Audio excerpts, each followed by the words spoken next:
저는 40년간 열심히 직장 생활을 하며 차곡차곡 돈을 모았어요. 젊은 시절에는 매일 새벽같이 일어나 지하철로 출근했고 퇴근 후에는 종종 사무실에 남아 추가 업무를 처리했지요. 그렇게 오랜 세월 동안 성실히 일한 덕분에 드디어 서울 변두리에 조그마한 단독주택 한 채를 마련할 수 있었습니다. 이 집은 번화가와 약간 떨어져 있었지만 도심에 비해 공기가 맑고 조용했어요. 차가 많지 않아 시끄러운 소음에 시달릴 일도 거의 없었고 동네 사람들도 대체로 정이 많아 살기 편했습니다. 저는 이곳이야말로 평온한 노후를 보내기에 안성맞춤이라 여겼지요. 지금껏 앞만 보고 달려왔으니 이제부터는 남은 인생을 좀 더 느긋하게 즐기자고 마음먹었어요. 그러던 중 아내가 3년 전 하늘나라로 먼저 떠나버렸습니다. 저와 함께 정년 이후의 삶을 누리겠다고 기뻐하던 사람이었는데 병이 갑작스럽게 찾아와 더 이상 이 세상에 머물 수 없었지요. 그때 한동안 큰 상실감에 빠졌지만 그래도 아내가 남긴 추억을 품고 살아가는 게 제 몫이라 믿었습니다. 처음에는 집 안에서 아내와 함께 찍은 사진만 봐도 가슴이 먹먹해졌지만 시간이 흐르면서 조금씩 아내의 빈자리를 담담히 받아들였어요. 그 후론 텃밭을 가꾸고 바둑을 두며 소소한 일상을 즐기게 됐습니다. 마당 한쪽에 작은 텃밭이 있었는데 제 나름대로 작물을 심고 돌보면서 보내는 시간이 참 좋았지요. 상추나 고추 같은 채소를 직접 길러서 수확하면 묘하게 뿌듯한 기분이 들었습니다. 또한 저는 바둑 두는 것을 좋아하여 동네 노인정이나 공원에서 동네 어르신들과 한 판씩 겨루기도 했습니다. 가끔은 그분들과 이야기꽃을 피우며 웃곤 했는데 아내를 잃은 후에 더욱 소중한 모임으로 느껴졌어요. 그렇게 작은 즐거움들을 찾아가며 고요하지만 나쁘지 않은 노후를 누리고 있었습니다. 그뿐만 아니라 은퇴하기 전부터 언젠가 바닷가에서 살고 싶다는 바람을 갖고 있었어요. 그래서 강원도의 해안가 근처에 작은 집을 한 채 더 마련해 두었지요. 서울에 사는 동안에는 자주 가지 못했지만 틈나는 대로 그곳으로 여행을 가서 바다를 바라보며 바람을 쐬곤 했습니다. 맑은 공기와 탁 트인 수평선을 보면 마음이 한결 편안해졌어요. 바닷가 소리를 들으며 산책도 하고 때로는 해안도로를 따라 드라이브를 즐기다 보면 일상의 모든 걱정이 사라지는 듯 했습니다. 그러던 어느 날 아들이 갑작스럽게 전화를 걸어왔습니다. 그날은 마당에서 텃밭을 살펴본 뒤 거실에 앉아 녹차를 마시며 잠깐 눈을 붙이려던 참이었지요. 아버지, 저 대출금이 너무 버거워요. 월급으로 간신히 이자만 내고 있는데 계속 이렇게 살 수는 없어요. 아들의 음성에는 지친 기색이 역력했습니다. 옛날에 저도 집 장만하느라 꽤나 고생했던 기억이 떠올랐지요. 기본 생활비를 아껴가며 힘들게 대출을 갚았던 시절이 저절로 생각났습니다. 그 마음을 모를 리 없어 제 심정이 조금 짠해졌습니다. 그러게, 대출이라는 게 한 번 얽히면 쉽지 않지. 아들이 걱정스러운 목소리로 말했어요. 아버지, 차라리 제가 아버지 집에서 살면 어떨까요? 이자 부담 좀 덜고 싶어서요. 저랑 아내가 들어가도 괜찮을까요? 순간 이런 생각이 들었습니다. 이 집에는 나 혼자 지내기도 넉넉한데 애들도 들어오면 더 북적거릴 것 같긴 하지. 하지만 저도 바닷가 집으로 이사를 하려던 계획이 있기도 했고 아들이 조금이라도 편해진다면 그것도 나쁘지 않다고 느꼈어요. 그런데 다음 순간 며느리의 목소리가 이어졌습니다. 아버님이 혼자 사시면 많이 외로우실 것 같아요. 저희가 함께 살면 아버님도 덜 심심하시고 저희도 대출 부담 좀 줄일 수 있으니 다들 윈윈이지 않을까요? 며느리는 달콤한 말로 저를 설득하려 했지요. 그 말에 약간 기분이 묘했습니다. 처음엔 정말 제 외로움을 걱정해서 하는 말인가 싶었지만 아들의 대출 문제와 관련해 의기투합한 듯한 느낌도 받았지요. 그래도 며느리가 그리 나쁘게만 보이진 않았습니다. 손주라도 생기면 집안이 훨씬 밝아질 테고 저 역시 적적함을 덜 수 있을 거라 생각했거든요. 저는 깊이 고민하지 않고 결정을 내렸습니다. 그래, 내가 바닷가 집으로 이사할 생각도 있었으니 너희가 이 집에서 살아라. 아들과 며느리는 한층 밝아진 목소리로 기뻐했어요. 저 또한 마음 한구석이 뿌듯했지요. 어차피 저는 집 한 채만 있어도 충분했고 바닷가 집이 있으니 굳이 서울 집에 미련을 가질 이유가 없었거든요. 그 후로 며느리와 아들이 자기네 이삿짐을 천천히 옮길 계획을 세웠고 저도 그에 맞춰 바닷가 집으로 내려갈 준비에 돌입했습니다. 잡다한 짐들은 정리해서 일부는 처분하고 일부는 바닷가로 옮기는 식으로 일을 진행했지요. 그렇게 분주하게 움직이면서도 한편으론 새로운 시작에 대한 기대감도 커졌습니다.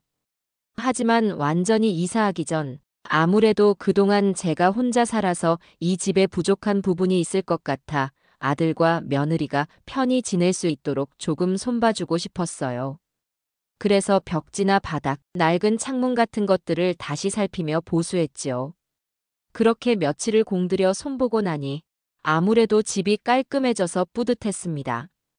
어느 날 짐을 꾸리는 중에 며느리에게서 전화가 걸려왔어요. 목소리가 밝아서 무슨 좋은 일이라도 생겼나 했습니다. 아버님, 이 마당이 허전해 보여요? 꽃이랑 나무들 좀 심으면 어떨까요? 처음엔 크게 생각 없이 들었지만 곰곰이 생각해보니 정원이 깔끔하면 아들과 며느리가 이 집에서 더 즐겁게 지낼 수 있겠다고 여겨졌지요. 그리고 저도 평소에 이런저런 꽃을 좋아했기에 마지막으로 내가 선물해주자는 마음이 들었습니다. 좋은 생각이다. 내가 만들어줄게. 사실 정원을 꾸민다는 게 쉬운 일은 아니었지만 아들 내외에게 남겨주는 마지막 선물이라 생각하니 힘이 났습니다. 그 길로 바로 조경 재료와 꽃들을 알아보고 인터넷으로도 여기저기 정보를 찾아보며 계획을 세웠지요. 원래 제 텃밭만 소소하게 가꾸던 터라 이렇게 본격적으로 정원 공사를 하는 건 처음이었습니다. 하지만 배운 것도 많고 새롭게 시도해보는 즐거움도 꽤 컸습니다. 한 달 동안 저는 매일 아침 일찍 일어나 마당에 나갔습니다. 땅을 고르고 비료를 섞고 꽃과 나무들을 옮겨 심으며 구슬땀을 흘렸지요. 장미를 심을 때는 꽃이 시들지 않게 하는데 신경을 많이 썼고 라일락을 심을 때는 향기가 좋으니 문가 근처에 배치했어요. 국화나 목련도 이 집 분위기에 잘 어울릴 것 같아 열심히 심고 가꿨습니다. 평소에 꽃시장이나 화원에 가는 일이 드물었지만 이번에는 거의 매일 들락날락하며 여러 가지 종자를 알아봤지요. 돈도 꽤 들었지만 가족을 위한 일이니 전혀 아깝지 않았어요. 오히려 아들 내외가 웃는 얼굴로 이 정원을 거닐면 좋겠다는 상상을 하며 일에 몰두했습니다. 간혹 아들이 퇴근 후에 와서 삽질을 도와주기도 했지만 며느리는 임신 초기라 조심해야 한다면서 한 번도 마당에 나오지 않았습니다. 그 말에 손주가 생길 생각을 하니 다 이해할 수 있다며 웃고 넘어갔지요. 정원이 완성된 날, 저는 기대를 안고 며느리를 불렀어요. 정성껏 심은 장미와 라일락이 이미 모습을 갖추고 있어서 나름 운치 있는 분위기가 났습니다. 작은 연못까지 만들어 두었는데 그 옆에 놓인 돌다리를 밟으면 물고기들이 수면 아래에서 은은하게 움직이는 모습이 보였지요.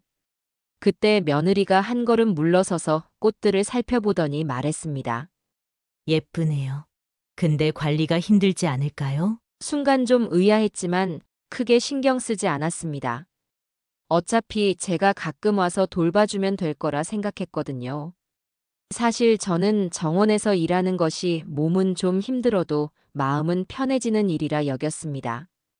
그러나 며느리는 다른 생각을 하고 있었던 모양입니다. 그럼에도 제가 너무 들뜬 기분이었기에 그런 반응쯤은 대수롭지 않다고 넘겼어요. 실제로 정원을 만드는 동안 며느리는 임신 초기라 뱃속 아기가 걱정된다며 집 안에서만 지냈습니다. 아들은 주말에만 조금씩 도와줬고요. 그래도 저는 아무런 불만이 없었어요. 손주가 무사히 태어나야 하니 며느리가 편한 게 당연하다고 생각했어요. 아들 내외가 행복하게 지내는 모습을 보는 것이 더 중요했고 곧 있으면 저는 바닷가 집으로 이사할 거라 큰 책임감 없이 즐거운 마음으로 작업했지요. 정원을 다 꾸민 후 며느리가 이것저것 요구사항을 말하긴 했습니다. 꽃은 좀 더 다양하면 좋겠네요.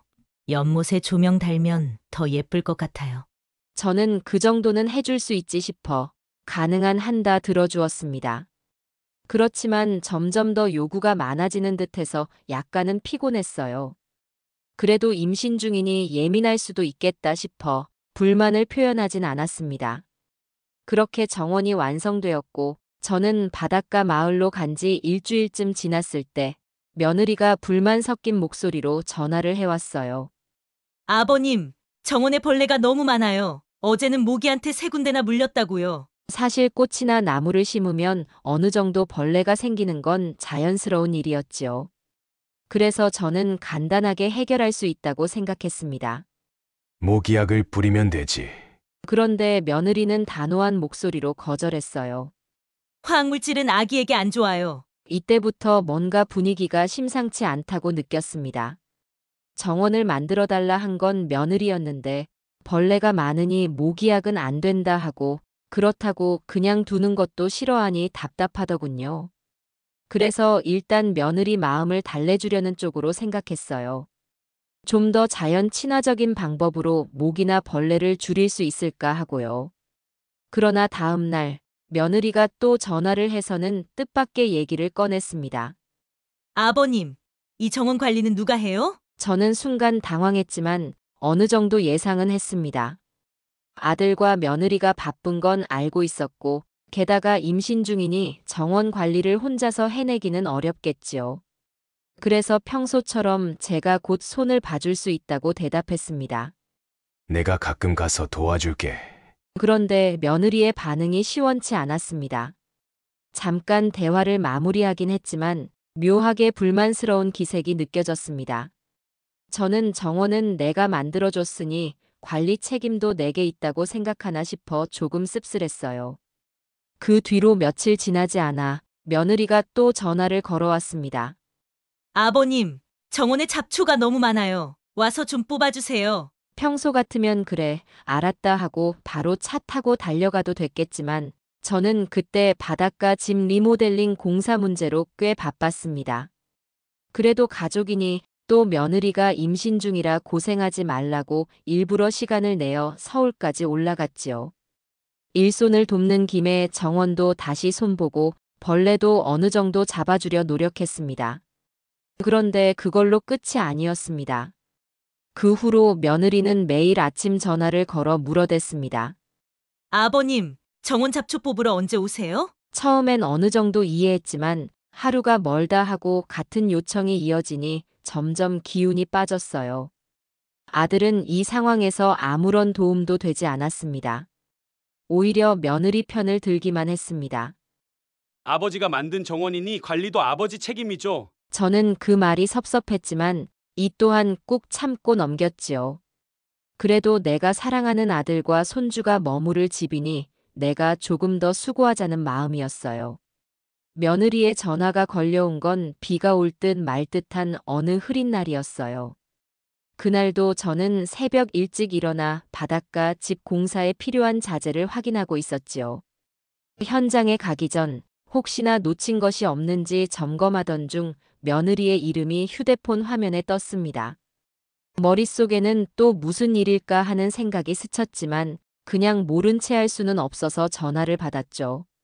아버님, 언제쯤 서울에 오시나요? 목소리가 다급해 보였습니다. 이전에도 몇 번 이런 식으로 연락이 왔던 터라 혹시 정원 잡초 문제인가 싶었지요. 그래도 가족이니 불편을 호소하면 가만히 있기 힘든 마음이 있었고 임신 중이라는 며느리를 생각하면 차마 거절하기도 쉽지 않았습니다. 그래서 일단 공사팀에게 양해를 구하고 서둘러 서울로 향했어요. 차창 밖으로 올라가는 고속도로를 바라보며 이번엔 또 어떤 불만을 털어놓으려나 하는 예감이 들어 마음 한쪽이 답답해졌습니다. 그래도 가능한 한 잘 얘기해보고 오자고 스스로 다짐하며 운전대를 잡았지요. 서울에 도착하자마자 문을 열어주던 며느리의 얼굴에서 반가움은 찾아볼 수 없었어요. 대신 잔뜩 화가 난 기색이 역력했습니다. 마당에 들어서기도 전에 며느리의 목소리가 날 선체로 튀어나왔죠. 아버님, 잡초 뽑으라고 했잖아요. 가실 때 가시더라도 잡초는 싹 다 뽑고 가세요. 저는 아침부터 바닷가 공사 일정까지 조정해가며 달려왔는데 도착하자마자 이렇게 호된 말부터 듣게 되니 정신이 멍해졌습니다. 그래도 참아야 한다는 생각이 들어 최대한 부드럽게 이유를 설명하려 했어요. 내가 요즘 공사 때문에 많이 바쁘단다. 그런데 제 말이 끝나자마자 며느리 표정은 더 차가워졌습니다. 곧이어 나온 말이 저를 더 당혹스럽게 만들었어요. 처음부터 이런 정원 만들지 말자고 했잖아요. 머릿속이 순간 하얗게 변했지요. 제가 기억하는 바로는 며느리가 먼저 마당이 허전하다고 하며 꽃과 나무를 심어보자고 제안했거든요. 게다가 그동안 정원을 가꿀 때도 예쁘다. 그런데 이런 꽃도 더 심으면 어때요? 라며 여러 요구를 했던 게 사실입니다. 그런데 이제는 되레 저에게 떠넘기듯 말하니 황당하면서도 억울한 기분이 들었지요. 하지만 며느리는 멈추지 않았어요. 아버님이 자꾸 정원 좀 가꾸자고 하셔서 어쩔 수 없이 동의한 거예요. 이제 와서 저한테 책임 떠넘기지 마세요. 그 말을 듣는 순간 제 안에 쌓여있던 분노가 치밀어 올랐습니다. 그래도 꾹 참았어요. 며느리가 임신 중이라는 사실이 이상하게 제 입을 막아버리는 느낌이었습니다. 속에서는 너가 먼저 정원을 만들어달라고 부탁했잖아라는 반박이 맴돌았지만 내색하지 않으려 애썼습니다. 아들은 그 자리에 있었지만 뭐라 조율하려 들지도 않았지요. 그저 곤란한 얼굴로 저와 며느리를 번갈아 쳐다보더니 마치 결론이라도 내려주듯 한마디를 던졌습니다. 아버지, 정원 관리가 힘드시면 그냥 전문가 불러서 관리하세요. 비용은 아버지가 내셔야죠. 그 말을 듣는 순간 마음 한편에서 절망감이 밀려왔습니다. 정원을 만들 때 들어간 비용도 모두 제가 냈고 잡초를 뽑는 수고 역시 대부분 제가 감당해왔는데 이제는 전문가를 부르라고 하면서도 돈은 제가 내라는 소리를 들으니 괜히 허탈해졌습니다. 하지만 여전히 저는 아이와 며느리를 생각해 그리고 뱃속의 손주를 생각해 또 입을 굳게 다물었어요. 두 사람 앞에서 더 언성을 높이면 임신 중인 며느리가 충격받을까봐 제가 오히려 걱정이 됐거든요. 그날은 어쩔 수 없이 또 잡초를 뽑았습니다. 몸은 힘들었지만 마음이 더 괴로웠지요. 하염없이 땅을 파헤치고 잡초를 뽑는 동안 어디서부터 잘못됐나 하는 생각이 들었습니다. 불과 몇 달 전만 해도 아들 내외와 함께 웃으며 꽃을 심던 기억이 있었는데 지금은 왜 이런 관계가 되어버렸는지 알 수가 없었어요. 며칠 뒤에는 저를 더욱 당혹스럽게 하는 사건이 벌어졌어요. 아들의 집에 뭔가 놓고 온 물건이 있어 잠깐 들렀을 때 마침 며느리 친구들이 와 있었습니다. 인사라도 할까 싶어 거실 쪽으로 다가가려는데 방문 틈 사이로 며느리 목소리가 들려왔죠. 시아버지가 취미로 만든 정원인데 관리를 안 해서 제가 고생이에요. 그 말을 듣는 순간 정말 더 이상 버틸 수 없는 분노와 서러움이 밀려왔습니다. 이 정원을 꾸미느라 내가 얼마나 시간과 돈을 쏟아부었는데 이제 와서 나 혼자만의 취미 때문에 만든 것처럼 몰아가다니. 그 순간 목소리를 높여 따지고 싶은 마음이 굴뚝 같았지만 차마 그러지는 못했어요. 그저 조용히 발길을 돌려 집 밖으로 나왔지요. 오히려 그때 확실히 깨달았어요. 더 이상은 참기 힘들다. 내가 왜 이런 대접을 받아가며 이 집에 미련을 두고 있어야 하나? 그날 저녁 바닷가 집으로 돌아가는 차 안에서 저는 긴 한숨을 내쉬었어요.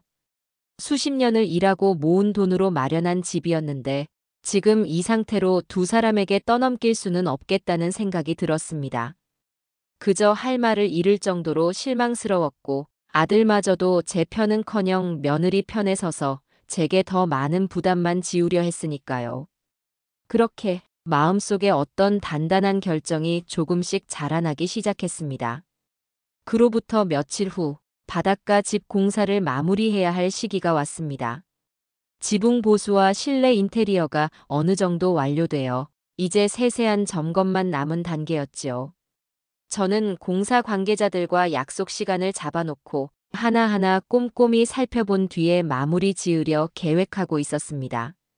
언제쯤 완전히 이사를 들어갈지 기대가 됐고, 동시에 더 이상 서울 집 문제로 마음 쓰고 싶지 않다는 생각이 컸어요.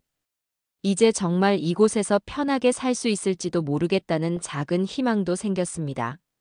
그런데 그때 또다시 며느리에게 전화가 왔습니다. 날씨 예보를 들은 듯 목소리에 걱정이 가득 섞여 있었어요. 아버님, 올해 장마가 심하대요. 이러다 정원이 다 망가지면 어쩌죠? 빨리 와서 배수로 정리해주세요. 솔직히 마음은 아주 귀찮고 짜증스러웠지만 그래도 아직은 서울과 완전히 인연을 끊은 상태가 아니었고 저도 책임감이라면 책임감이랄까 이래저래 마음이 복잡했습니다. 마지막으로 한 번 더 봐주자. 그래도 손주가 생길 집이니까 하고 생각했지요. 내일 바로 갈게. 공사팀에는 하루 정도 일정이 늦춰질 수 있다고 양해를 구했어요. 그쪽도 바빴지만 제가 이 집의 주인이고 결국 결정을 내려야 하는 사람이니 마지못해 알겠다고 하더군요. 저는 차에 올랐고 또다시 장거리를 달려 서울로 갔습니다. 도착해보니 이미 여름 장마가 시작된 터라 마당 곳곳이 물에 잠겨 질퍽거리고 있었습니다.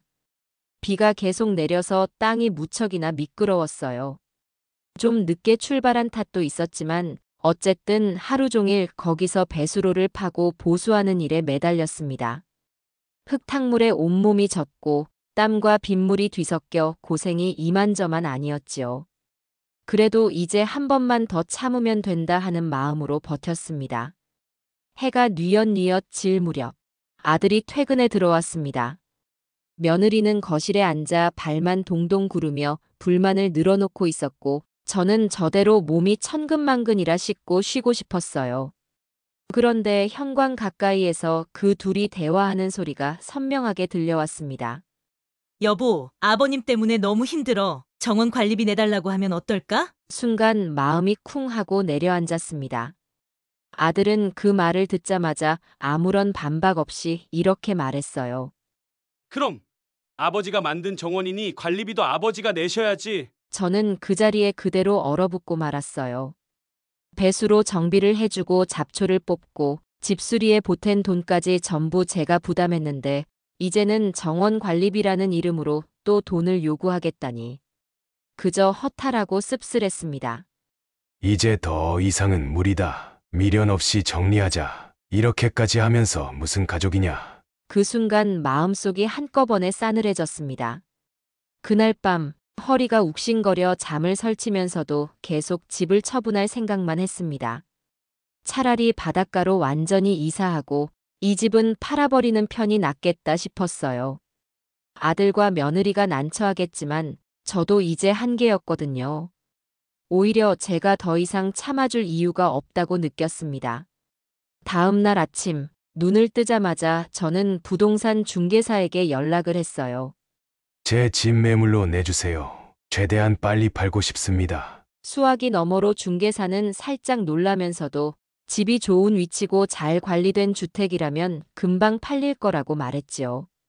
저는 전화를 끊고 나서 괜히 기분이 묘해졌습니다. 분명 어딘가 후련한 느낌도 들었지만 한편으로는 수십 년간 쌓아온 추억이 깃든 집을 이렇게 정리해야 하나 싶어 씁쓸하기도 했어요. 그러나 마음에 굳어져 있는 결심은 흔들리지 않았습니다. 바닷가 집이 이제 제게 유일한 안식처가 될 거라는 확신이 서고 있었거든요. 아들과 며느리가 이 사실을 알게 된 건 집이 매물로 등록된 지 그다지 오래 지나지 않아서였습니다. 부동산 쪽에서 인터넷에 매물 정보를 올렸는지 아니면 지인들을 통해 소문이 퍼졌는지 모르지만 어느 날 부랴부랴 저를 찾아왔지요. 이미 마음을 굳힌 저로서는 굳이 숨길 이유도 없었기에 문을 열어주고 그대로 맞이했습니다. 두 사람 표정은 난감하고 겁먹은 듯 보였지만 저는 차분히 서류를 정리하고 있었어요. 아버지, 갑자기 왜 집을 파시려는 거예요? 아들은 당혹스러운 목소리로 물었습니다. 그동안의 여러 감정이 겹쳐 솔직히 대꾸하고 싶지 않았지만 그래도 아버지로서 마지막으로 내뱉어야 할 말이 있다고 생각했지요. 더 이상 이 집에 미련이 없어. 바닷가에서 살 거야. 며느리는 안절부절 못하며 저를 쳐다봤어요. 그럼 저희는 어떻게 해요? 지금 집 구하기 힘든데. 저는 단호하게 말했어요. 내가 언제까지 너희 정원 관리하는 심부름꾼이었어? 이제 끝이야. 아들은 다급해 보였습니다. 아버지, 저희한테 이 집 좀 팔아주세요. 시세보다 싸게요. 하지만 저는 이미 너무 오래 참고 인내해왔다는 생각에 마음 한구석이 싸늘해진 상태였어요. 너희가 살 형편이 안 되잖아. 그리고 난 시세대로 받을 거야. 그 말을 들은 며느리는 눈물이 그렁그렁해졌고 아들은 할 일 없이 고개를 숙였어요. 서류를 챙기면서도 정말 여기서 더 이상은 물러설 수 없다는 결심이 굳건했습니다. 그날로 집은 본격적으로 매물에 나갔고 저는 부동산과 상의하며 시세를 살폈습니다.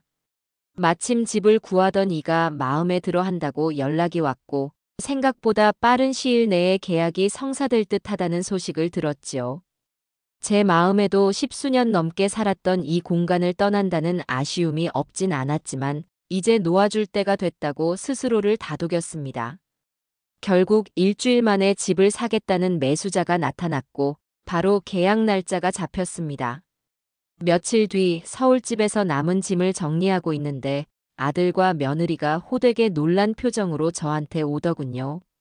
아버님, 저희 정말 어쩌면 좋아요. 정원 문제 때문에 몇 달 동안 갈등이 있었던 거 저도 알아요. 그런데 이번에 아버님이 집까지 파신다니 저희로서는 정말 막막해졌다고요. 저희가 대출이 너무 많아서 어쩔 수 없이 도움 청한 건데 이대로 갑자기 집을 처분하시면 저희는 당장 어디 가서 살아야 하는지 모르겠어요. 제발 한 번만 더 저희 입장에서 생각해 주시면 안 될까요? 저도 임신 중이라 몸이 많이 힘들고 남편 월급도 빠듯해서 전세는커녕 월세방도 부담돼요. 집주인한테 보증금 돌려받으려면 시간이 더 필요하다는데 지금 아버님이 계약금을 이미 받으셨다니 어떻게 해야 할지 몰라서 왔어요. 아버님, 조금만 더 저희를 봐주시면 안 되겠습니까? 정말 갈 곳이 없어요. 아버님, 제가 그동안 경솔하게 굴었다는 거 인정해요. 정원 잡초나 벌레의 문제로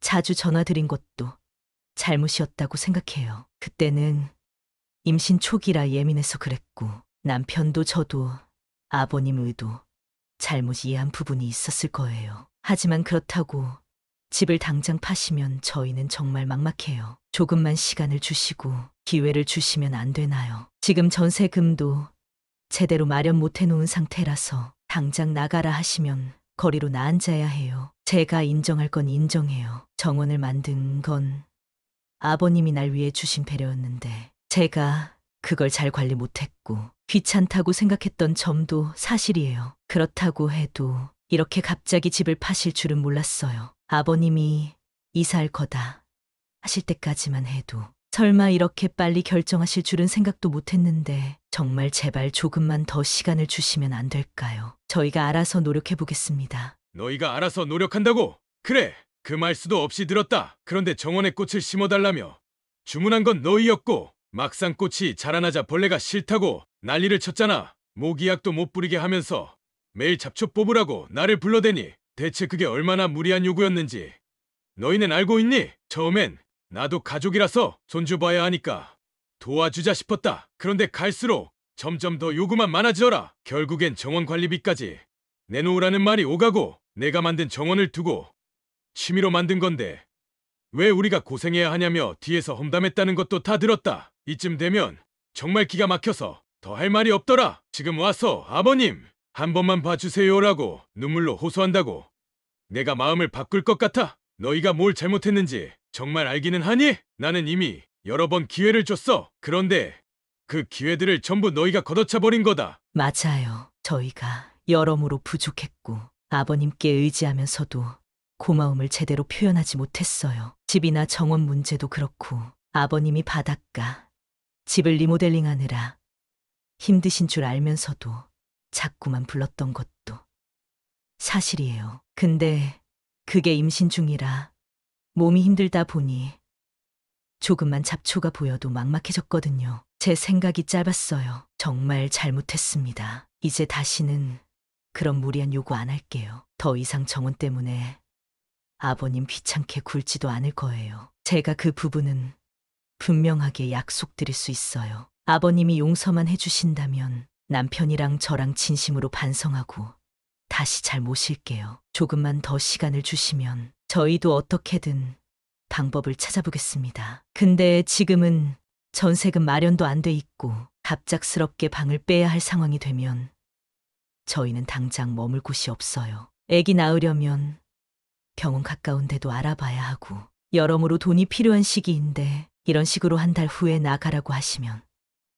저희 정말 곤란합니다. 조금만 더 저희에게 기회를 주세요. 아버님이 원하는 조건이 있다면 뭘 해도 들어볼게요. 그러니까 제발 집만은 팔지 말아주세요. 내가 언젠가 말했지. 더 이상 이 집에 미련이 없다고. 그 말 그대로야. 너희가 한 행동들이 쌓이고 쌓여서 내 마음엔 이미 아버지로서의 정이 거의 바닥났어. 내가 얼마나 수모를 당해야 했나. 가만히 생각해봐라. 너희가 매일같이 아버님 잡초를 빨리 뽑으셔야죠라고 전화할 때마다 나는 바닷가 집 공사 감독도 미루고 이 먼 거리를 달려왔다. 그럴 때 아들은 뭐라 했나? 아버지가 만든 정원이니 아버지가 책임지셔야죠라고 아주 당당하게 말하더라. 너희 둘 중에 그 말이 누가 한 거였는지 기억하냐? 결국엔 둘 다 같은 소리였어. 그게 도대체 가족에 대한 태도니? 이제 와서 정원 관리 안 시킬게요. 죄송했어요 라고 해봤자 내가 다시 마음을 돌릴 것 같지 않아. 내가 몇 달을 참고 또 참았는지 알아? 애초에 그런 태도를 보이지 않았으면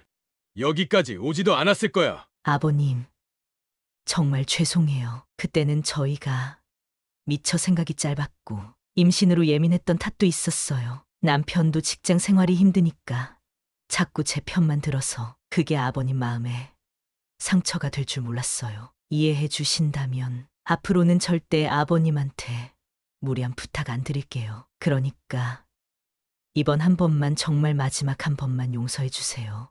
용서! 내가 너희를 용서하면 그래서 이 집 안 팔고 그대로 둔다고 치자. 그러면 결국 다시 내가 정원 잡초 뽑아야 하는 거 아니냐? 똑같은 일이 또 반복될 게 뻔하지 않나? 이젠 그 반복에 지쳤다. 난 이미 강원도에 새 집을 계약했어. 알아봤더니 거기가 훨씬 공기도 좋고 내 마음도 편하더라. 이 집 계약금 그것도 이미 받았어. 취소하려면 위약금을 물어야 할 텐데 내가 왜 그런 손해를 감수해야 하지? 너희가 위약금까지 다 책임질 거야. 그 부분은 저희도 잘 몰랐어요. 아버지가 그렇게까지 빨리 진행하실 줄은 꿈에도 생각 못했습니다.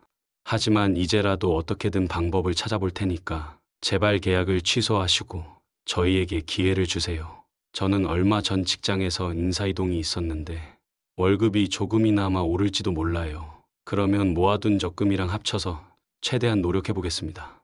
결혼 초부터 대출 문제로 정신없이 지내다 보니 아버지를 제대로 배려 못한 게 사실이에요. 아내가 임신한 뒤로는 제 마음이 더 급해져서 아버지가 얼마나 고생하시는지 제대로 살피지 못했죠. 다시 한 번만 기회를 주시면 저 진짜 열심히 해서 아버님께 필요한 비용도 보태고 정원 관리비도 저희가 감당할 수 있도록 노력하겠습니다. 그러니까 계약 취소하는 데 들어가는 위약금도 다 제가 마련해 볼게요. 위약금을 마련한다. 너가 그 돈이 있니? 대출로 허덕이고 전세금도 못 구한다며 하루가 멀다 하고 나한테 손을 벌렸잖아. 그러면서 무슨 수로 지금 이 계약금을 뒤집을 돈을 구하겠다는 건데. 물론 당장 큰 돈을 구하기는 어렵죠. 그래도 아버지가 지금 마음만 바꾸신다면 저희가 주변에 어떻게든 빌리든 다른 대출을 알아보든 해볼 수 있어요. 아버지도 자식인데 저희가 정말 이대로 길바닥에 나앉게 두실 건가요? 손주가 태어나기도 전에 이런 상황이 되면 아버지도 손주 볼 기쁨을 잃으시는 거잖아요. 손주를 못 보면 내가 손해라. 이제 그런 말도 귀에 안 들어온다. 내가 잡초 뽑으러 달려갔을 때 너희는 나를 어떻게 봤는데? 누구 하나 나한테 아버지 힘드실 텐데 오늘은 제가 해볼게요라고 한 적 있었니? 단 한 번이라도? 그건 제가 미처 상황 판단을 못했던 거예요. 직장이 너무 바쁘고 아내도 임신 중이라 몸을 쓰기 어렵다 보니 저도 무심결에 아버님께만 부탁드렸던 게 문제였습니다. 진짜 죄송해요. 늦었지만 저희도 깨달았으니 이젠 달라질 거예요. 제가 퇴근 후나 주말을 이용해서 직접 마당도 살펴보고 아내도 더 이상 무리한 요구 안 할 겁니다. 웃기지도 않네. 너희가 달라진다. 이미 몇 번을 속았는데 이번엔 진짜라고 믿으라고? 내가 평생을 일하고 모은 돈으로 마련한 집인데 너희들 때문에 내 노후를 바칠 순 없어. 더 이상은 안 돼. 아버님, 저희가 미워도 조금만 봐주세요. 보증금은요, 정말 급히라도 알아보면 어떻게든 될 수도 있어요. 마음만 바꿔주시면 저희가 죽어라 뛰어다니면서 해결해 볼게요. 하루아침에 이러시는 건 너무 가혹하잖아요. 가혹하다고? 가혹하게 한 건 이들이었지. 내가 얼마나 너희 때문에 골머리를 썩였는데 매일 아침마다 언제 와서 정원 손볼 거냐는 전화, 장마철엔 비 맞으면서 배수로 파주고 그래도 내 자식들이라 참았다. 근데 결국 너희는 내가 만든 정원을 두고 뒤에서는 시아버지 취미라고 욕했지. 그런 사실까지 알고도 내가 너희를 도와줘야 해. 아버지, 그건 제가 몰아드릴 말씀이 없습니다. 정말 죄송합니다. 그냥 아내가 친구들에게 하소연하다가 과장된 말이 튀어나온 거예요. 정말 속마음은 그런 게 아니었어요. 한 번만 믿어주세요. 아버지 그래도 가족이잖아요. 가족이니까 그동안 참았어. 가족 아니었으면 애초에 이런 고생도 안 했지. 정원도 만들어줄 필요가 없었고 너희 대출 문제도 관심 끊으면 그만이었어. 그걸 너가 모를 리가 있나. 그런데도 결국 내가 지친 상태가 되어서야 이러지 않냐? 저희가 잘못했어요. 진작 아버님 마음 헤아리지 못한 건 분명 제 불찰이에요. 앞으로 제가 무슨 벌이라도 받겠습니다. 근데 제발 지금 이 임신한 몸으로 갈 곳 없이 쫓겨나게 되는 건 너무 힘들잖아요. 손주 생각해서라도. 네. 아버님, 저희가 이사비나 전세금 조금이라도 부족한 부분을 채울 수 있게 도와주시면 그 뒤로는 절대 민폐 안 끼칠게요. 이제 와서 손주 운운하면서 동정심을 유발하려고 해도 소용없다. 난 이미 강원도에 새 집을 계약했어. 이 집 계약금도 받았고 한 달 후에 다 마무리 지을 거다. 설령 내가 마음을 바꾼다 해도 위약금 물어야 하고 복잡한 절차가 뒤따를 텐데 너희가 그 모든 걸 책임질 능력이 있나? 없잖아. 그러니까 헛된 희망 품지 마. 딱 한 달 후면 여기서 나가야 해. 아버님, 그럼 적어도 보증금이라도 좀 도와주세요. 저희가 지금 가진 돈이 거의 없어요. 대출 때문에 이자 갚기도 버거운 상태라 이렇게 당장 나가야 하면 저희는 정말 노숙 상태가 돼버릴 수도 있어요. 보증금을 도와달라? 내가 이전에 너희 때문에 쓴 돈이 얼만지 알긴 하니? 정원에 꽃 심고 나무 옮기고 연못까지 만들어줬는데 그 비용도 적지 않았어. 그 위에 매번 서울 오갈 때 기름값, 잡초 뽑느라 고생한 내 노동값은 누가 보상해주는데 그 돈으로 내가 정원 만드느라 쓴 비용이랑 그동안 너희 때문에 고생한 값을 받을 거다. 그러니 더 이상 아무것도 바라지 마. 난 이미 너희가 줄곧 나를 부려먹는 동안 감정이 끝까지 식어버렸어. 가족 운운하며 매달려도 이제는 소용없다. 아버님, 이대로 진짜 가시면 저희는 어떻게 하라고요? 정말 잘못했으니 한 번만 마음을 돌이켜 주시면 안 돼요? 저희가 평생 아버님께 사죄하면서 살게요. 집만 이 집만 팔지 말아주세요. 보증금도 조금만 아니 조금이라도 좋으니 빌려주시면 안 될까요? 아버지, 손주가 태어나면 예전에 아버지랑 함께 지내던 행복한 시간을 다시 만들 수 있을 줄 알았어요. 근데 이렇게 돼버리면 저희도 아버지를 볼 면목이 없습니다. 다시 한번 부탁드립니다. 정말 저희가 미웠던 거 다 이해하고 필요한 돈이라면 벌어서 갚겠습니다. 그러니까 제발 한 번만. 아직도 상황 파악이 안 되나 보네. 나는 너희에게 빌려줄 마음도 시간을 줄 마음도 이미 없다. 가족이니까 당연히 도와달라는 말 이젠 귀에 들어오지도 않아. 나도 사람인지라 한계가 있어. 너희가 그 선을 넘었을 뿐이야. 그러니 한 달 후에 무조건 이 집에서 나가라. 새 집 주인한테 인수인계도 해야 하고 나는 강원도로 내려가서 내 삶 살 거다. 손주가 태어나든 말든 이젠 너희 문제니까 너희가 알아서 해결해. 아버님, 정말 이게 끝인가요? 저희는 어떻게... 알겠습니다. 아버지가 마음을 굳히셨다면 저희가 더 어쩔 수 없겠죠. 그래도 정말 마지막으로 죄송하다는 말이라도 드리고 싶었습니다. 정말 죄송해요. 죄송하다고 해서 달라질 건 없어. 이만 가라. 갈 데 없다면 빨리 찾아봐야지. 한 달 금방 간다. 네, 알겠습니다. 정말 죄송합니다. 아버지. 아버님, 더 할 말 없다. 그 한마디를 내뱉자 며느리는 입술을 깨문 채 울기 시작했어요. 아들 역시 고개를 떨군 채 아무런 말도 하지 않았습니다. 그 순간 현관문 너머에서 인기척이 들리더니 부동산 중개사와 매수자가 약속 시각에 맞춰 도착했지요. 저는 무표정한 얼굴로 아들과 며느리를 등지고 현관문을 열어주었습니다. 그 후 대화는 더 이어지지 않았고 아들과 며느리는 중개사와 매수자를 본 뒤 곧장 집을 나서버렸습니다. 거실로 들어온 매수자와 저는 간단히 서류를 확인하고 서로 사인과 도장을 주고받았어요. 계약은 순식간에 성사되었고 저는 집 열쇠를 곧 넘길 거라는 약속과 함께 한 달 후에 짐을 뺀 뒤 인수인계를 하겠다고 밝혔습니다. 모든 게 끝나자 참았던 긴 한숨이 나왔지요. 이제 정말 이 집은 제 것이 아니라 새 주인을 맞이하게 된 겁니다. 계약이 끝난 날 저녁, 저는 빈 거실에 앉아 커다란 상자를 하나 끌어놓고 낡은 앨범과 옛 물건들을 정리했어요. 아내가 생전에 찍어둔 사진들, 그리고 제가 젊었을 때 모아둔 메모나 자잘한 소품들이 수두룩했습니다. 하나하나 꺼내 볼 때마다 여기에 이렇게 많은 추억이 깃들어 있었구나 하고 다시금 실감이 났죠. 하지만 내내 실망과 분노로 얼룩진 최근의 기억이 다른 모든 추억을 희미하게 만들고 있었습니다.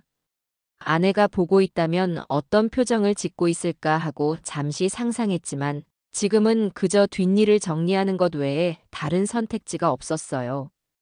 계약 당일 벌어진 이 아들과 며느리의 마지막 호소야말로 제 마음의 결심을 굳히게 한 방점이 됐습니다. 정말 잘한 선택이라고 스스로 말하며 아들 며느리 쓰라고 둔 가전 가구들을 강원도로 보내려고 다음 주에 이삿짐 차량을 부르기로 결정했어요. 이제 모든 걸 후련하게 정리할 수 있겠죠. 계약이 끝났다고 해서 아들과 며느리가 가만히 있을 리 없다고 여겼지만 이후로 며칠간은 연락이 전혀 오지 않았습니다. 아마도 제 눈치를 보며 혹시라도 마음을 바꿀 기회가 생기지 않을까 생각했을 수도 있고 아니면 그냥 체념했을 수도 있겠지요. 그들이 어떻게든 저를 설득하려 든다 해도 이미 서류상으로 집은 새 주인에게 넘어갈 준비를 마쳤습니다. 저는 더 이상 돌아볼 이유가 없었고 그날의 쓰라린 대화가 계속 머릿속을 맴돌 뿐이었어요. 한 달 후, 저는 마지막으로 텅 빈 서울 집에 섰습니다. 아들 며느리는 진작 집에서 나갔죠. 창문 너머로 보이는 골목은 여전히 분주했지만 어쩐지 제게는 모든 게 낯설게만 느껴졌어요. 이제 이곳과는 완전히 남이 되는구나 하는 생각에 조금은 묘한 기분이 들었습니다. 그렇지만 이 상태로 계속 살았으면 제 정신이 더 피폐해졌을 테니 어서 떠나는 게 맞다고 되뇌었지요. 저는 허심탄회한 마음으로 제 차에 올랐습니다. 그리고 운전석에 앉아 백미러로 집을 한번 바라봤어요. 이젠 빈마당에 잡초 몇 가닥이 듬성듬성 보였는데 그 광경을 보며 제가 한때 열심히 갈무리했던 꽃밭과 연못이 떠올랐습니다. 그러나 곧 그도 잠시였다 싶었고 아들과 며느리의 차가운 말투가 다시 머릿속에 맴돌자 별다른 미련 없이 시동을 걸었습니다. 바닷가 집에 도착했을 때는 해가 뉘엿뉘엿 넘어가는 시각이었어요. 지평선 너머로 빨갛게 노을이 내려앉은 모습을 보니 마음이 한결 편안해졌습니다. 낯선 동네라 모든 게 새롭긴 했지만 이미 여러 번 공사 감독을 하러 다녔던 터라 이젠 꽤 익숙했어요. 집 안에는 이삿짐 센터가 먼저 도착해 짐을 옮기고 정리 중이었고 저는 그들이 일을 끝낼 때까지 마당 벤치에 앉아 바다 소리를 들었습니다. 파도가 바위에 부딪히며 일으키는 포마를 바라보고 있으니 저도 모르게 긴장이 풀리는 느낌이었지요. 새 집의 규모는 서울 집보다 약간 작지만 저 혼자 지내기에는 충분히 넓었어요. 바닷바람을 막기 위해 창문은 두 겹으로 설치했고 거실과 주방은 작은데도 꽤 깔끔하게 꾸몄습니다. 무엇보다 방 한 칸을 비워두어 혹시 손주가 생겨 놀러오면 묵을 수도 있겠다고 생각했는데 지금 상황으로 보면 그런 날이 올지 어떨지는 모르겠네요. 며칠 뒤 시간이 좀 지나고 나니 아들과 며느리가 제게 전화를 시도했는지 기존 번호로 몇 번 연락이 왔다는 사실을 우연히 알게 됐습니다. 하지만 저는 이미 번호를 바꾼 뒤였고 굳이 새 번호를 알려줄 이유도 없다고 생각했어요. 지난날 제가 어떻게 희생해왔는지 곱씹을수록 이젠 정말 선을 긋자는 결심이 흔들리지 않았지요. 그렇게 조용히 지내던 어느 날 바닷가 근처 동네 마트에서 우연히 옛날에 알고 지내던 지인을 만났습니다. 그분은 서울과 이 동네를 오가며 장사를 하는 편이었는데 제가 강원도로 이사를 왔다는 말을 듣고 꽤 놀라워했지요. 자연스럽게 그가 서울 소식도 조금 전해줬는데 아들과 며느리 이야기가 불쑥 튀어나왔습니다. 아드님이 결국 월세방으로 이사했다네요. 며느리가 매일 울면서 시아버지 원망한다고 들었습니다. 저는 그 이야기를 듣고 잠깐 들었던 미안함이 다시 스멀스멀 올라왔지만 동시에 오래 묵은 분노와 서운함이 겹치며 그래도 이제는 모르겠다는 심정이 강해졌어요. 이미 이 관계가 소생할 여지를 스스로 날려버린 건 그들이었으니까요. 그 순간 마음속에서 작은 목소리가 자업자득이지 하고 지나갔지요. 마트에서 나와 걸어가는 길, 바닷바람이 제 옷자락을 흔들며 지나갔습니다. 파도가 철썩이는 소리를 들으며 다시 한번 깨달았어요. 이제 여기가 내 삶의 터전이구나. 서울 집은 추억도 많지만 아들과 며느리와의 갈등으로 더럽혀진 기억도 많지. 그렇다고 해서 제가 자신에게 부끄러운 선택을 한 건 아니라고 믿었습니다. 오히려 용기 내어 남은 생을 평온하게 보내기 위해 잡은 마지막 끈이라 여기고 싶었지요. 그날 저녁 새집 마당 한 구석에 작게 마련해둔 텃밭을 둘러보았습니다. 아직 파릇파릇한 모종 몇 줄만 심어두었는데 앞으로는 내가 먹을 만큼의 채소만 가꾸며 평온히 지낼 생각입니다. 이젠 잡초가 조금 자라도 누가 전화를 걸어 잔소리를 퍼부을 일도 없고 하다못해 벌레가 생긴다 해도 제 마음대로 처리하면 그만이지요. 이 자유롭고 한적한 일상이 지금 제게는 무척 소중하게 느껴졌습니다. 다음 날 아침 해가 떠오르는 걸 보며 간단히 산책을 나섰습니다. 바닷가 백사장을 따라 천천히 걸으니 저녁과는 또 다른 풍경이 눈에 들어왔어요. 갈매기들이 모래사장을 부리로 쪼아대고 가벼운 파도 소리가 규칙적으로 귓가를 맴돌았습니다. 그 풍경에 취해 한참을 걷다 보니 아내 생각이 뭉클하게 떠올랐습니다. 당신이 조금만 더 오래 살았다면 여기서 함께 바다 구경도 하고 텃밭도 가꾸었을 텐데. 이런 생각이 들긴 했지만 그래도 지금이라도 평화를 되찾은 걸 하늘의 그녀가 알면 저를 대견하게 여겨줄 거라고 믿었어요. 또 어느 날은 낚싯대를 챙겨 근처 방파제로 가서 며칠 만에 낚시를 즐기기도 했습니다. 어쩌다 작은 고기 한두 마리가 걸리면 괜스레 웃음이 나더군요. 바람이 쌀쌀하다 싶으면 곧장 집으로 돌아와 이불 속에 몸을 뉘어도 아무런 문제 없고 그야말로 내 맘대로 지낼 수 있다는 것 자체가 행복이었습니다. 젊었을 때는 상상도 못했던 호사라고 해야 할까요? 제 나이가 되고 보니 이런 소소한 자유가 참 값지게 느껴지더군요. 가끔씩은 아들이 아버지를 찾지는 않을까? 며느리가 혹시 죄책감을 느끼지는 않을까 궁금한 마음이 아예 없는 건 아니지만 문득 그런 상상에 빠져들려 할 때마다 고개를 저어버립니다. 지금은 오로지 제 자신에게만 집중해야 한다고 여겼고 그들이 어떻게 살아가든 그건 이제 그들의 몫이니까요. 평생 가족을 위해 살아온 저로서는 이렇게 마음을 먹기까지 오랜 시간이 걸렸지만 말입니다. 그렇게 바닷가에서 보내는 시간은 날이 갈수록 평온했습니다. 이제 아침에 일어나면 호젓한 마당을 거닐고 짧게 스트레칭을 하며 몸을 풀어요. 그렇다고 완전히 고립된 삶을 사는 건 아닙니다. 동네 슈퍼나 식당에 가면 이웃 주민들과 가볍게 이야기를 나누고 종종 공원에 가서 바둑 한 판 두는 분을 만나기도 합니다. 서울에서처럼 복잡한 생각을 할 일 없이 정말 마음 편히 살 수 있다는 게 저를 살맛나게 했죠. 어느 늦은 오후 창밖을 보니 먹구름이 밀려와서 빗방울이 툭툭 떨어지기 시작했어요. 일기예보에서 오늘은 비가 온다고 했는데 갑자기 커튼 뒤로 번개가 번쩍거려서 순간 놀라기도 했습니다. 하지만 곧 창문을 살짝 열어놓고 빗소리와 함께 바닷가에서 불어오는 서늘한 바람을 느끼며 소파에 몸을 기댔지요. 이런 여유가 어디 있나 싶어 혼자 웃음 지었습니다. 아들과 며느리에 대한 미움이 완전히 사라진 건 아니지만 이제는 그렇게까지 마음 쓰지 않아도 된다는 사실이 저를 자유롭게 만듭니다. 언젠가 정말 후회가 밀려와 아버지 잘못했어요 라고 연락이 온다고 해도 제 대답은 이미 정해져 있다고 느꼈지요. 정원 잡초 뽑아달라며 전화하던 시절은 끝났다. 이제 내 인생은 내가 주도하겠다. 그게 아마도 아내가 하늘에서 제게 바라던 삶이 아닐까 조용히 되뇌었습니다. 그렇게 모든 갈등은 뒤로 한 채 저는 이 바닷가에서 일상의 소소한 행복을 찾아가고 있어요. 돌이켜보면 가족이라는 이름 아래 얼마나 많은 희생과 인내를 감수해왔는지 모릅니다.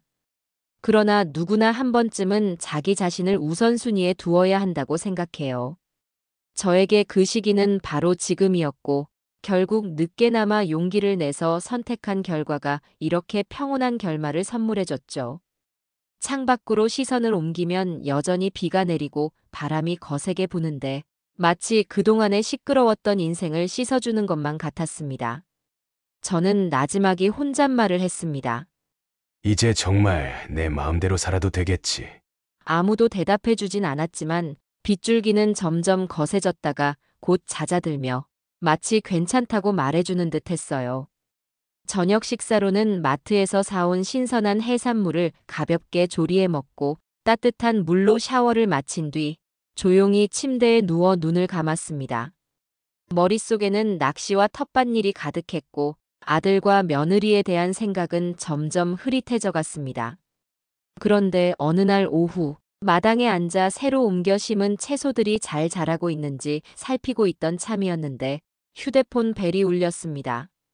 처음에는 혹시 동네 이웃이 무슨 도움을 청하려고 전화한 건가 싶었지요. 하지만 화면에 찍힌 발신인은 다름 아닌 제 아들이었습니다. 제가 번호를 변경한 후로는 연락이 뚝 끊겨 한결 마음 편했는데 아들은 어떻게든 경로를 알아냈는지 이렇게 다시 전화를 걸어온 모양이더군요. 망설임이 없었다면 거짓말이겠지요. 그래도 이제 다 정리했는데 굳이 전화를 받지 않아도 될 텐데 하는 생각이 들었지만 이상하게 한 번쯤은 받아서 무슨 얘기를 하려나 듣고 싶다는 마음도 살짝 생겼습니다. 어차피 저는 여기서 아무런 타협점도 찾을 생각이 없었으니 들을 건 듣고 단칼에 끊으면 그만이라는 결심으로 전화를 받았어요. 아버지 그동안 연락 안 돼서 애가 탔습니다. 아버지가 번호를 바꾸신 것 같아 한참 수소문했어요. 아들의 목소리는 이미 떨리고 있었어요. 예상했던 대로 불안과 초조함이 비치는 어조였지요. 그래도 저는 최대한 덤덤한 목소리로 대답했습니다. 번호 바꾼 건 맞다. 오늘은 뭔 일이냐? 아들은 잠시 뜸을 들이더니 조심스러운 태도로 말을 이었습니다. 사실 저희가 지금 형편이 너무 어려워졌어요. 집에서 나오고 나서 월세를 알아봤는데 그것마저 버거운 상황이에요. 대출 이자도 몇 달 밀릴 위기고 아내가 곧 출산을 앞두고 있어서 돈 들어갈 곳이 정말 많거든요. 그래서 죄송하지만 혹시 아버지께서 정말 조금만 도와주실 수 있는지 여쭤보려고 전화했습니다. 역시나 예상했던 내용이었어요. 저는 한숨을 푹 내쉬고 대답했습니다. 그러니 또 돈을 달라는 거냐? 내가 너희한테 이미 얼마나 빌려줬고 얼마나 노력했는데 그때는 그렇게 내 도움을 당연히 여기고 잡초 뽑으러 불러대고 결국 집까지 내가 팔아버리게 만든 주제에 또다시 돈이 필요하다고 하니 어이가 없구나. 아들은 기가 죽은 목소리로 제게 설명을 이어갔습니다.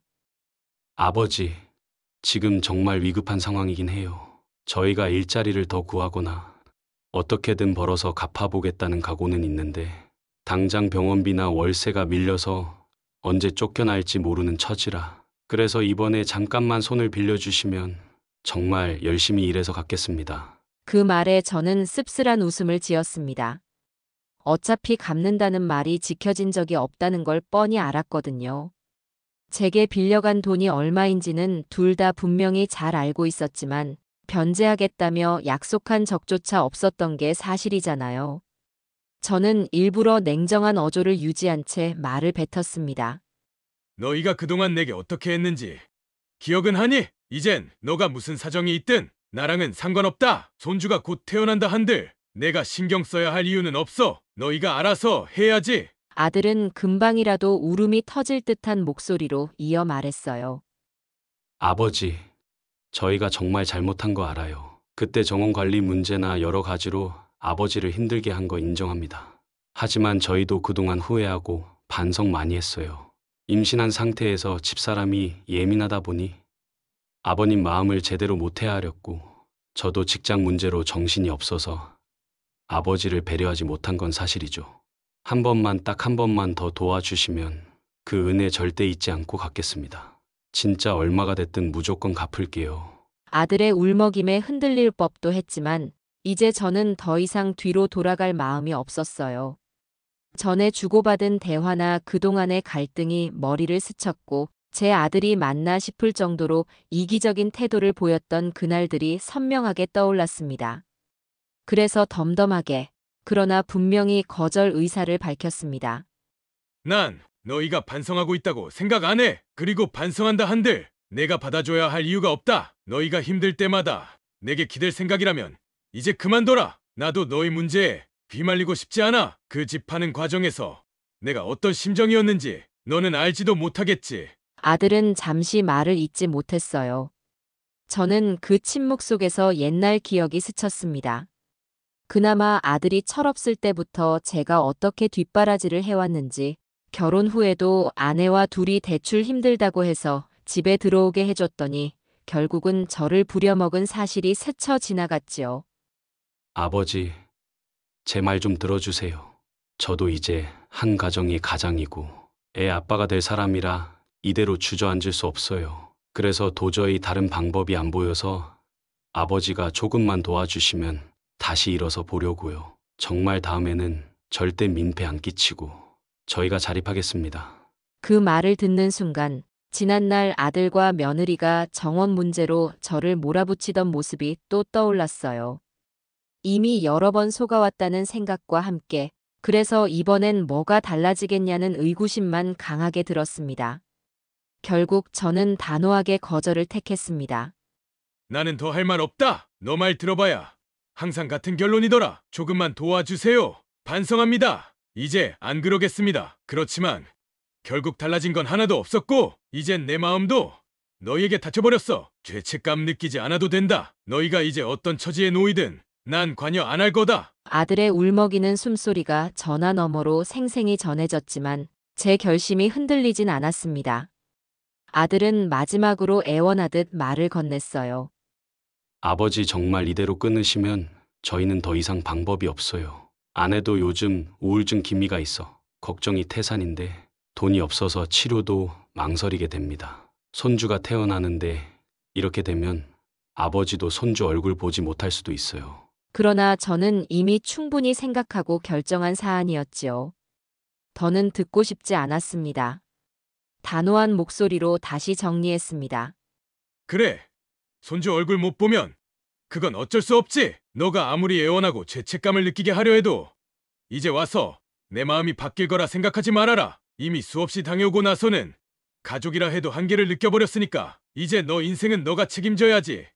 더 이상 나한테 손 내밀지 마라. 내가 매일같이 먼 길 달려와 잡초를 뽑아주고 비 맞으며 정원 고쳐주고 온갖 요구사항 들어주던 그 시절에 너희가 나한테 어떻게 대했는지 곰곰이 생각해봐라. 당연하게 여기고 심지어 정원은 아버지 취미 운운하며 뒤에서 험담까지 했잖아. 그래놓고 이젠 사정이 급해지니까 손주 얼굴 못 보면 어쩌냐.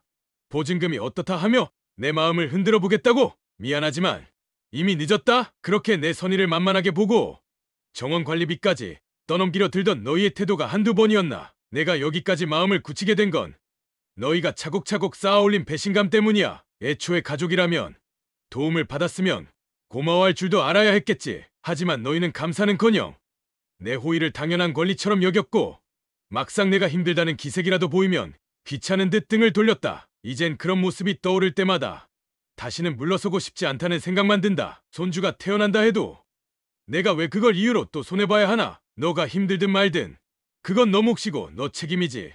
내가 감당해야 할 짐은 아니잖아. 그래서 말하는 거다. 손주 얼굴 못 보면 내가 손해 아니냐고 떠보는 것 같은데.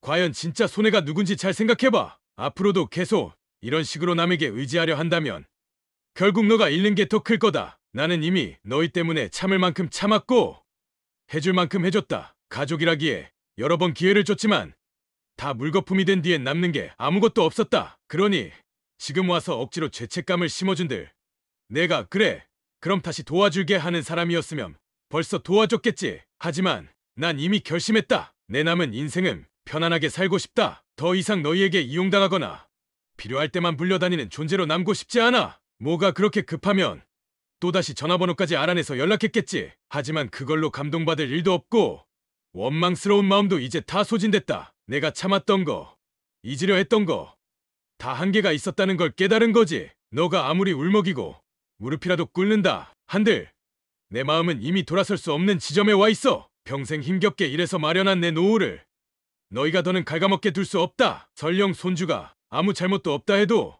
난 그 책임까지 떠안을 여유가 없다. 그러니까 다른 방법 찾아봐라. 우리는 이제 각자의 길을 가는 거다. 내가 왜 굳이 너 걱정에 시간을 쏟고 돈을 들이고 또 몸을 다쳐가며 도와줘야 하냐. 도와준들 돌아오는 건 변명과 책임전가밖에 없었다는 사실이 이미 증명됐잖아. 너가 나한테 했던 말, 행동 하나하나가 전부 쌓여서 지금 이 상황을 만든 거다. 그게 억울하면 그 억울함의 이유가 뭔지 곱씹어보는 게 너 몫이지.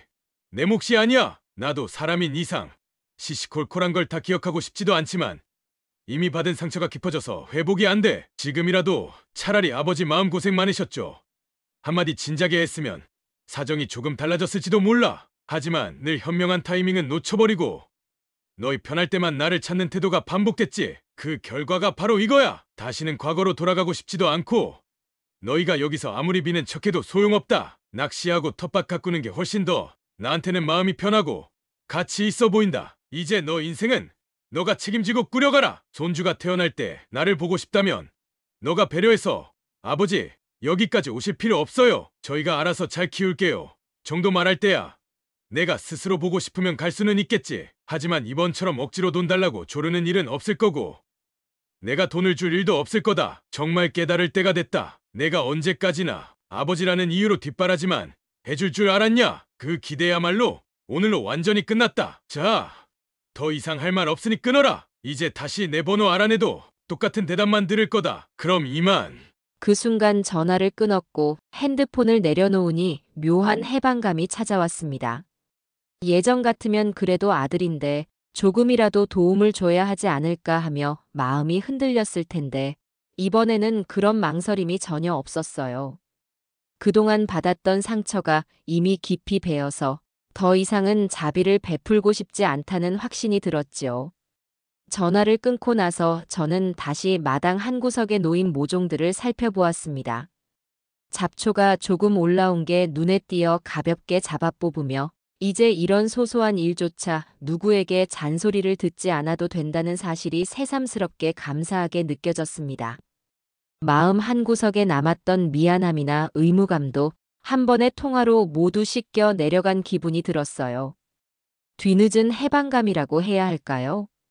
그 순간 제가 어깨를 짓누르고 있던 지난날들의 무거운 그림자가 사라져가는 느낌이었지요. 정원 근처엔 작은 텃밭이 있었고 그 옆엔 배출한 빗물을 받아두는 작은 통이 있었습니다. 그 물로 모종을 조금 적셔주면서 이젠 정말 아들과 며느리에 대한 걸 다 내려놓을 수 있겠구나 하고 생각했어요. 어차피 거절할 결심을 하고 받았던 전화였지만 막상 아들이 어떻게 반응할지가 궁금하기도 했고 미련이 조금은 남았던 것도 사실이었거든요. 그런데 직접 통화를 해보니 제 마음은 더 단단해졌습니다. 더 이상 속거나 흔들릴 필요가 없다는 확신이 들었으니까요.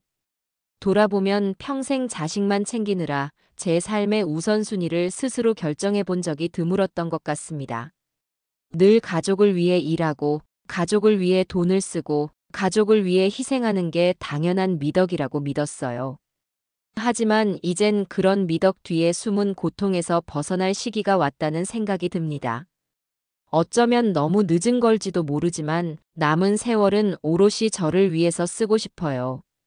저녁 무렵에는 다시 낚싯대를 챙겨 방파제로 향했습니다.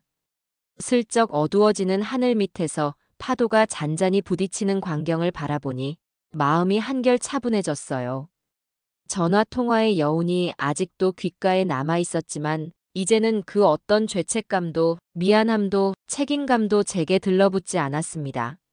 낚싯대 끝에 작은 물고기가 톡톡 입질을 해올 때 저는 그 호흡에 집중하며 시간 가는 줄 모르고 앉아 있었지요.